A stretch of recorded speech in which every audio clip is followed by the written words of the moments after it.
As for more pitching, let's get to one of our so-called aces. Now, depending on how the next month goes, rumors have been starting to float around about the possibility of Max Scherzer waiving the no-trade clause in his contract. When asked about the rumors, Scherzer closed off the conversation immediately, saying that I'll comment when Steve says sell. Until then, it's pointless. It's just clickbait now. I'm here to show up to win. That's all I'm here to do. The 38-year-old starting pitcher signed a 3-year, $130 million contract last offseason that includes a year 3 player option worth over $43 million. For me, it's still been a big disappointment for Max Scherzer. I mean, you can call it recency bias or whatever, but here he is. We needed this game against the Padres. They're a team that, we had almost the same record as. We're trying to fight and get back into this race because he's been one of the reasons why we haven't gotten the job done between his suspension and all the other excuses he's come up with. He's just getting paid so much that he still is yet to show up in the big moment. Whenever it is the biggest game, Max has not showed up in a Mets jersey. Had he done it in the past with Washington and Los Angeles? Yes. But again, if you haven't done it as a Met, then why do we pay you? You're paying Max Scherzer for what he did 10 years ago. You're not paying him for what he's done this year, what he's going to do next year. To me, even if the Mets kind of did get back in it, if I could find someone to take that contract, and because I know it's going to go even worse next year, I'd be all for it. I mean, this team needs to get younger. He hasn't shown me that he's been dominant. Even against the teams that aren't great, I still haven't just seen the Max Scherzer that I was expecting that you paid for. You just haven't gotten it yet. So if I could, I don't think any team would take him, honestly. I don't think he's worth it right now, whether stuff, contract, all that, because you see how reluctant teams are to spend nowadays anyways. I highly doubt anyone's going to take that.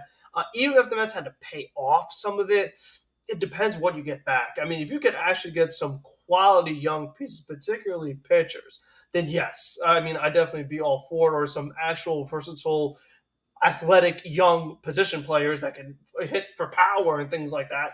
Sure, I'd be willing to consider it. But I just think that even if they did kind of get back in it, we've seen this so many times before where the Mets are very mediocre. They're hovering around 500, and they just go all in for a team that is not all in caliber, and it ends up, fighting them back. So if you had a pretty good package on tip for Max Scherzer, I'd say go for it. Let him go. It's been so frustrating this year, especially with the top of this rotation with Verlander and Scherzer, just with overall consistency. And I've gotten to a point where there's been some times where I'm like, okay, how do I get these two contracts out of here? And I've gotten really, really frustrated because we all know that they're not going to be here long term. It's a win now move, and they're not winning with them on the mound, and they're not helping. They're making it more difficult for this team to win. And I'm not seeing the Max Scherzer that we supposedly paid for. Now, we'll see what Scherzer does because obviously he needs to waive it himself.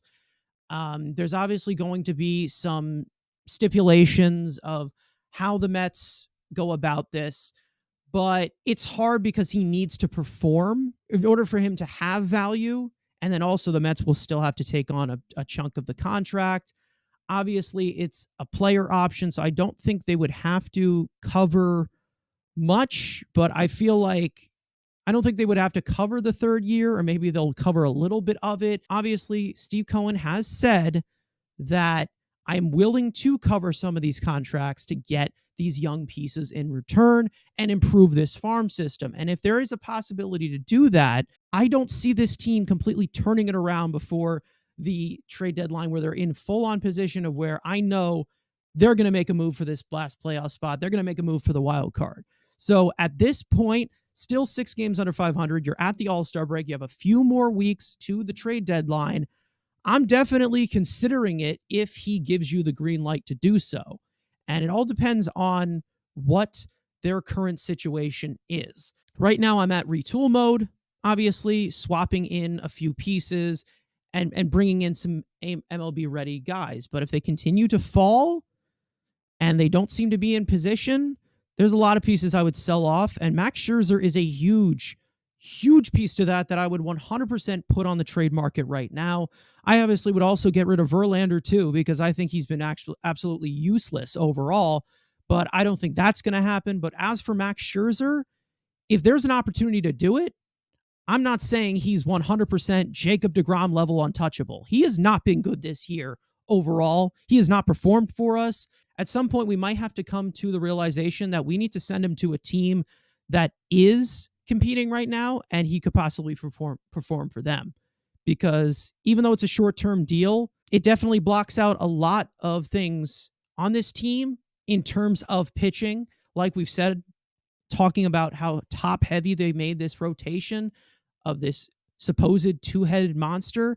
I'd like to have more rotation depth than have two veteran pieces who are on the decline in their career at the top of my rotation, making a combined $87 million. When it comes to Max Scherzer, when it comes to Justin Verlander and the contracts that they're making, it becomes particularly evident in draft season where you see how bad the Mets farm system is, and they're only making it worse by being so far over the tax Yeah, that that's their another draft point. picks are Yeah. all jacked up. So, we talked about the very top heavy in the farm system. They already need more work, but then I don't want to say purposely, but they're also making it worse by constantly doing this. So to me, like I said, if I could offload some contract and get like young quality, but this team just needs, like you said, a whole retool. It needs a lot of things moved around and changed. You need to get younger. I mean, we've seen the best teams in the league right now. They're all They young. are all young. All Yeah. of them. I mean, you look across the board, they're not paying $400 million for a bunch of old guys that don't belong in this modern era of baseball with all these new rule changes. So, I mean, that's why I'm just looking at the draft right now, and you're just waiting, like, when does my team get to go? Oh, wait, I can't because I gave all my money to Justin Verlander and Max Scherzer. It's just foolish. I mean, they're hurting themselves in more ways than one at this point. And what concerns me is that it's not just a this year problem. It's an even bigger problem next year when both of them are older and even worse. So that's why I'm like, if I could do it now, I'm all for it. Benefit of the doubt, it all comes down to good scouting with drafting, obviously. And, draft slot doesn't really matter. I mean, you can find gems in any part of the draft. But the fact that, we're moving down 10 slots and it has not really worked out, it hasn't been worth it to do that, especially with a team that is lacking a lot of youth, a lot of talent in the farm system where it's top heavy. It's a decent top 10, but it needs to get deeper. And at this point, picking from 32 instead of 22, I mean, that's definitely a big jump for a team that's underperforming with the high payroll that you have right now. And that starts with the top of that payroll with Max Scherzer and Justin Verlander making a combined $87 million.